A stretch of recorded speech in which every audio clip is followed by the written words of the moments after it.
Herkese iyi akşamlar. 25 Nisan 2024 Amerikan piyasaları kapandıktan sonra tekrar kaydımıza başladık. Günü nasıl geçirdik? İlk önce ufaktan bir yorum yapalım. Sonra bizde durumlar nasıl? Bitcoin'i değerlendireceğiz. Dow Jones güne kötü başlamıştı. Sonrasında gün kapanışına doğru kendini bir tık toplamakla birlikte binde 98, %1'e yakın bir şekilde zararla kapattı. Grafisini yükselen trendinin üstüne atmayı becerdi. Fibonacci ve haftalık kapanış seviyemize yakın bir noktada şu anda durdu. S&P endeksi yine aynı şekilde kötü açmıştı. Desteğinden tekrar güç buldu. Binde 46'lık bir eksi kapatış yaptı. Arkasından Nasdaq nasıl kapattı? Nasdaq da günü kötü açmıştı. Trendi zaten altta belliydi. Tekrardan Fibonacci 0.236 üstünde kapanışını yaparak binde 55'lik bir zararla kapattılar. Kapanış ardından biliyorsunuz Microsoft'un, Google'ın bilançoları açıklanacaktı. Bak gördüğüm kadarıyla Google ve Microsoft'un bilançoları gayet güzel geldi ve kapanışın ardından zaten yukarıya doğru inanılmaz bir iğne gördük. Nasdaq Futures'ta, S&P'de. Bundan kaynaklı olarak da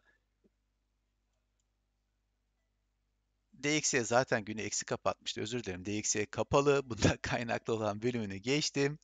Ee, bize döneceğim. Bize döneceğim. Orada ufaktan bir atlama oldu. Kusura bakmayın lütfen. Devam ediyoruz. Bizde ise durum nasıl? Dominans düşmesine devam ediyor. Fakat tekrardan yukarıya doğru ufak bir kafa kaldırışı yaptı. Şuradan bir desteğimiz var demiştik. Hani buralara geldi, gitti, burayı retest etti dedik. Döndü, düşüyorduk derken kanalın içerisinde tekrardan yukarıya yükselen trendin üstüne bir tık geldi. Devamını da izleyeceğiz. Trendten aşağı etmeyeceğiz yoksa yukarıya doğru kendisini kanalın içerisinde yukarı doğru mu atacak? Bunu takip edeceğiz. Bitcoin'de günü nasıl geçiriyoruz?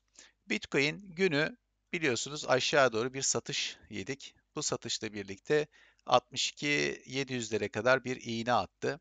Sonrasında bu düşüşümüz şöyle bir kanal içerisinde ben yapı oluşturmuştum. Maalesef bu bahsettiğim işlerden kaynaklı olarak şuradaki kırılım anını kaçırdım. Aslında güzel bir yapı vardı burada. Mum kapanışından baktığınızda şöyle bir line içerisinde gidiyordu. İğne olarak bakarsanız da şöyle bir paralel kanal yapısı vardı. Artık şimdi burayı önemsemeyeceğiz. Bunları kaldırmak istiyorum. Ee, maalesef kaçırdım yani. Neyse, şu anda Bitcoin 65'i ilk önce bir iğneledi. Ee, açıklanan bilançolardan sonra ve dakikalıkta göstermek istiyorum. Arkasından sert bir satış yedi. Yani şöyle gösterelim.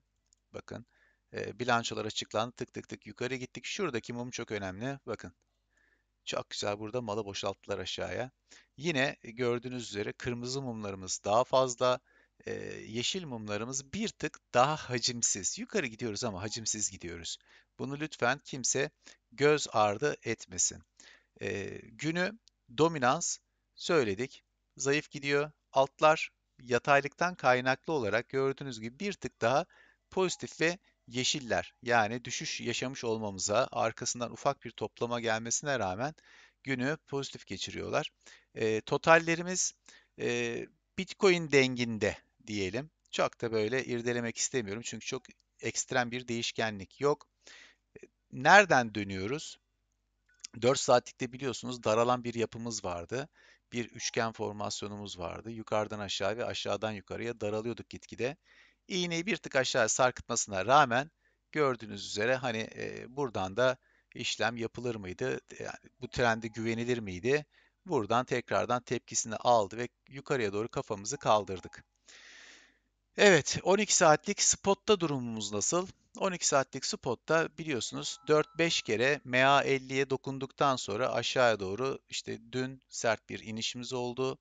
Bugün e, inişten sonra Bitcoin güzel topladı. Öğleden sonra 3'ten sonraki şu anda oluşturmuş olduğumuz mum gayet güzel. İlk olarak iğneyi gördüğünüz gibi 0.236 Fibonacci'mize attık ve ufaktan bir ret yedik. Yani 65.000'i kırıp yukarıya doğru ilerlememiz lazım. Ötesinde ise şurada biliyorsunuz şu mavi de e, eski ATH seviyemizin haftalık kapanış yeri. Bunun da üstüne geçmemiz gerekecek. Tekrardan bir MA50'ye doğru yaklaşmamız lazım. Eğer ki gecenin ilerleyen saatlerinde MA50'ye doğru güzel bir hareket yaparsak güzel bir mum olur. Momentum yavaştan kafayı yukarı kaldırır o zaman. RSI hafiften yukarıya zaten kaldırdı. Momentumun da kaldırmasına ihtiyacımız var.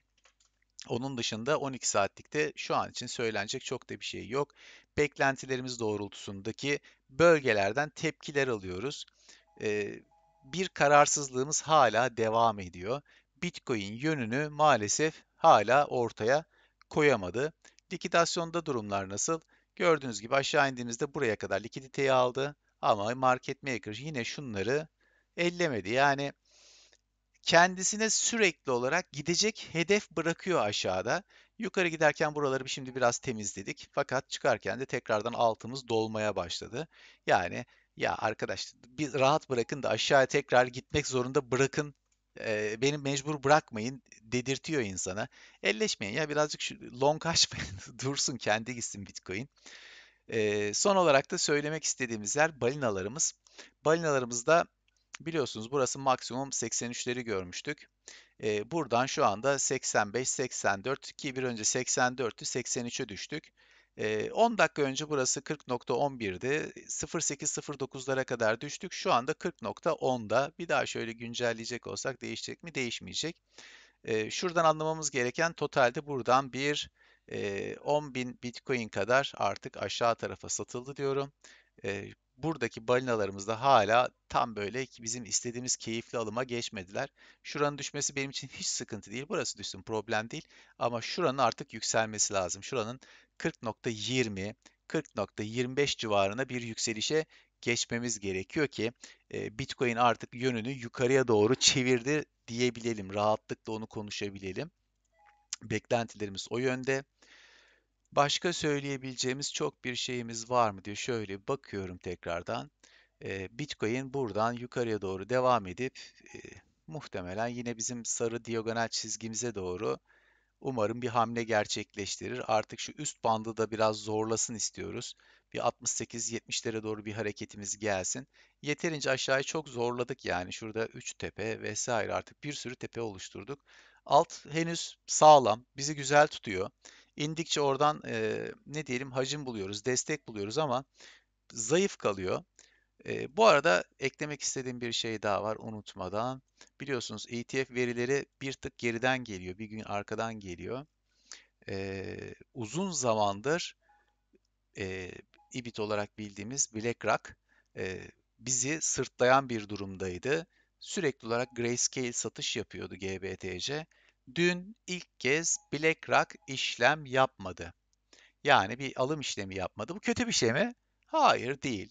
Yani sürekli almak zorunda değiller. Belki bir örnek veriyorum işte e, ne diyelim 300 bin Bitcoin alacaklardı. Her gün ala ala 300 bin Bitcoin'i hedefledikleri rakama geldiler belki. Önümüzdeki süreçte belki alımı durduracaklar. Diğer şirketlerde belki ayırdıkları bir fon vardı. Ya da işte ne diyelim 65K'ya kadar örnek veriyorum 50 bin Bitcoin almak gibi bir hedefleri vardı parti parti. Çünkü direkt almıyorlardır mutlaka. Onlar da kademeli bir şeyler yapıyorlardır. Onların da teknikçileri var. Dün ilk kez BlackRock almadı. Bakalım yarın ne yapacaklar? Enteresandır. Dün aynı şekilde Grayscale de satmadı. Yani 2 gündür de satmıyor. Bunu da bir dipnot olarak araya atmış olalım. Şimdilik bu kadar söyleyeceklerim. Kendinize iyi bakın. Beğenileriniz için şimdiden çok teşekkür ediyorum. Gece yine ilerleyen saatlerde 1.30-2 civarında kapanışa doğru bir muhabbet yapmak için bir canlı yayın açarım. Hepinizi orada beklerim. Kendinize iyi bakın. Sevgiler, saygılar diyorum.